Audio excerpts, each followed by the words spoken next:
Caramba. Nas Richthofen. E tem do Nardoni que também, quer ver? Aqui, ó. Esse? Aí, ó, aqui já tive que trabalhar colorido. Por Que ele quê? fala e ela fala. Ah, tá, pra saber. Pra confrontar as versões.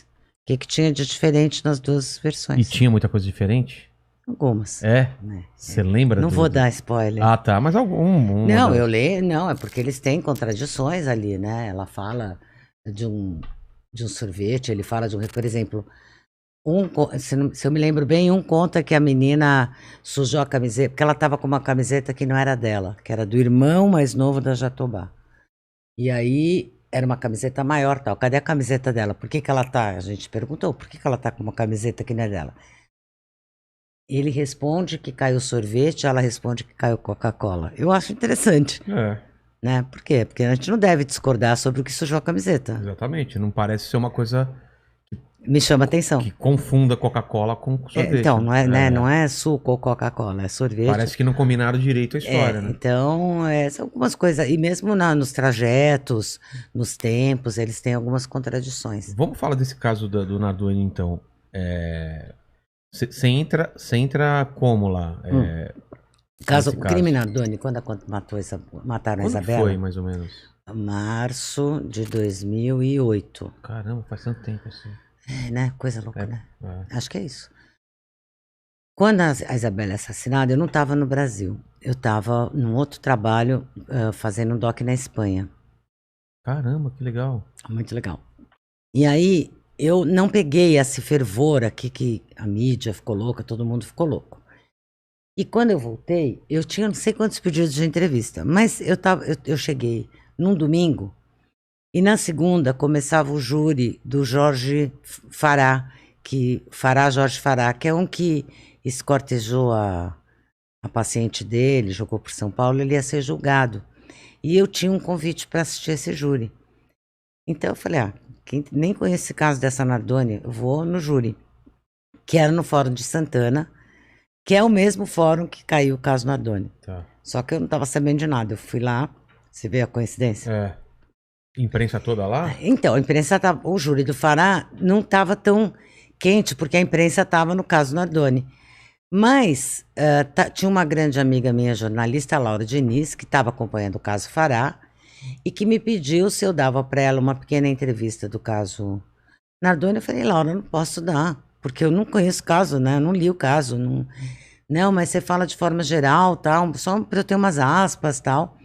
Essa matéria explodiu, porque eu falei uma coisa que todo mundo já tinha certeza que o casal matou, e o cara estava chegando, e eu sou bem assim, sem julgamento, então eu falei que eles podiam sim ser inocentes, que não era provável, mas que também não era impossível. Isso foi cabeça de matéria, que não era impossível que não tivesse sido eles.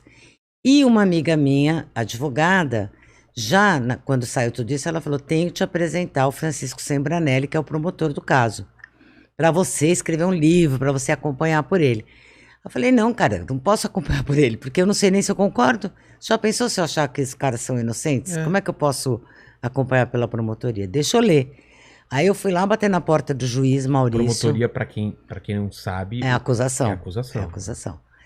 E aí eu fui lá bater na porta do juiz Maurício. Falei, olha, juiz, é o seguinte, sou escritora, levei esse livro para ele, né, tal, e eu levei o livro também do caso Richthofen. Eu acompanho histórias reais, eu escrevo, e eu quero acompanhar esse caso, mas eu não sei que lado eu vou. Eu gostaria que o senhor me desse acesso para eu ler o processo, para eu entender o que eu acredito. Isso é muito interessante de você já se posicionar, dependendo do que você lê, para que lado você vai acompanhar a história, porque né? senão como é que você faz? Você não pode mudar no meio do caminho. Não é bom, né? Exatamente. Não é bom. Aí, e eu também tenho o que oferecer, se eu acredito, de conhecimento complementar, né? Não estou na mesma área, né? A gente não compete espaço, eu sou um conhecimento para somar. Exatamente. E aí o que aconteceu? Ele me deixou, ele falou, pode vir, vai lá no cartório, me deu uma autorização. Eu fui no cartório, tinha o Luciano do cartório lá eu me lembro desse povo com saudade, porque eles foram muito legais, porque o cartório, eles me emprestaram uma mesa de alguém que estava de férias para eu poder sentar, porque já tinha mais de 3.000 páginas. Caramba. Caramba, 3 mil Então eu tinha que ler, né? E como é que você vai ler em pé? Porque as pessoas no cartório vão no balcão, pedem um processo e pegam ali o que precisam, mas eu precisava ler as 3 mil. Nossa. Então eles me arrumaram, eles logo entenderam, me arrumaram uma mesinha. Não pode xerocar e levar pra casa. Não dá, não me deram essa autorização. Aí eu ia lá todo dia, sentava na mesinha emprestada e ficava lá estudando até a hora que eles falavam, então, Chega, né? deu, né, tal. Aí ia embora, voltava no outro dia. Assim eu li, e aí eu tive a minha prova, foram 2 provas que me convenceram, que era o casal mesmo. O quê? Você não tira o casal da hora da queda da menina de lá, eles estão lá. Não tem como. Não tem como. Não tem, no livro explica bem detalhadamente isso. Tá. Você não tira eles do local do crime. Ponto final. E a cama Não conseguiram dela. apresentar nenhuma prova. Não, você não tem. Ao contrário. Ao contrário? É uma prova de culpa que não inocenta os Gil Rugai, que é outra história. É interessante como uma prova tão boa é capaz de condenar, mas não é capaz de absolver. Mas, enfim, Como no assim? caso eu vou te explicar, tá. porque no caso Nardoni é o seguinte: na hora da queda, a Jatobá e o Nardoni estão no telefone fixo do apartamento. No mesmo momento em que estão ligando para 190, eles estão ligando para os pais de dentro do apartamento. Eles têm que estar lá quando a menina caiu. É concomitante. Isso tem registro, não tem como... Tudo registrado. Nós estamos falando de satélite, não estamos brincando. Então, você não tira eles de lá. No caso de Rugai, que eu trabalhei pela defesa e sou convicta que ele é inocente, na mesma hora do crime acontecendo no Pacaembu, na Rua Atibaia, Ele tá no telefone. ele está num fixo em outro lugar a 8 quilômetros de distância. A mesma prova. É a mesma prova. Inocenta um e incrimina o outro. Incrimina um, mas não conseguiu inocentar o outro, porque o Gil foi condenado. Porque o Brasil está num momento, né, uma década assim, muito intolerante. Ele estava em outro lugar. Né? Então, você vê. Isso não serve como prova? E são 7 jurados, votaram depende condenados. dos jurados. Ué.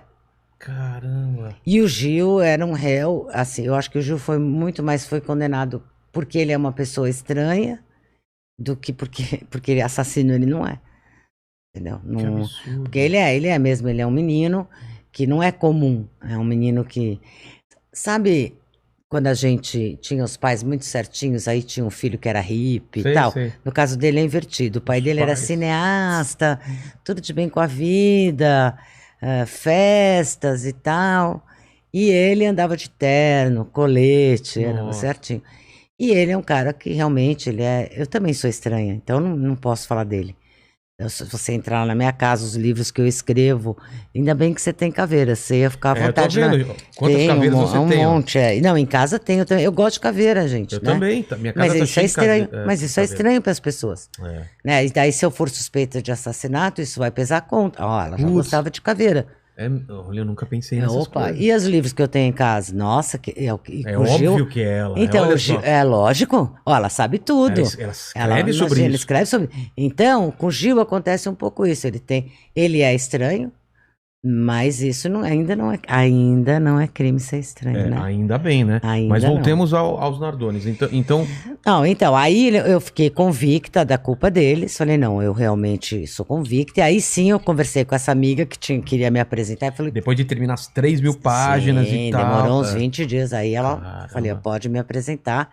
Conheci o Francisco Sembranelli. Ficamos muito amigos. As famílias ficaram amigas, sabe?